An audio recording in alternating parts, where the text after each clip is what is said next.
ये कहानी एक कंपनी की है जो काफी घाटे में जा रही थी। कंपनी का मालिक और कर्मचारी इस बात से काफी परेशान थे क्योंकि कंपनी के विकास के साथ साथ उनका विकास भी रुकी हुई थी। एक दिन उस कंपनी के मालिक ने कंपनी के गेट पर एक सूचना लगा दिया जिस पर लिखा था, कल रात उस कर्मचारी की मौत हो गई जिसकी वजह से इस कंपनी की और आपका विकास नहीं हो पा रही थी और शोक मनाने के लिए हम सभी 1 घंटे बाद सभागार में मिलेंगे। ये बात सुनकर सभी कर्मचारी थोड़ा दुखी भी थे और खुश भी थे। दुखी इसलिए थे क्योंकि उनके साथ का ही कोई अब इस दुनिया में नहीं रहा, लेकिन वो इस बात से खुश भी थे कि अब वो व्यक्ति नहीं रहा जिसकी वजह से उनकी और उनकी कंपनी दोनों की विकास नहीं हो पा रही थी।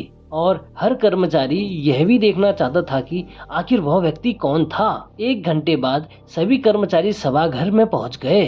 सभागार में एक ताबूत रखा हुआ था और बारी बारी से सभी कर्मचारियों को उस व्यक्ति को देखने का मौका मिला, लेकिन जब भी कोई कर्मचारी उस ताबूत के अंदर देखता तो वो मायूस हो जाता और सर झुकाकर वहां से चला जाता क्योंकि उस कॉफिन के अंदर एक आईना रखा हुआ था। जो कोई भी उसके अंदर देखता तो उसे अपना ही चेहरा नजर आता।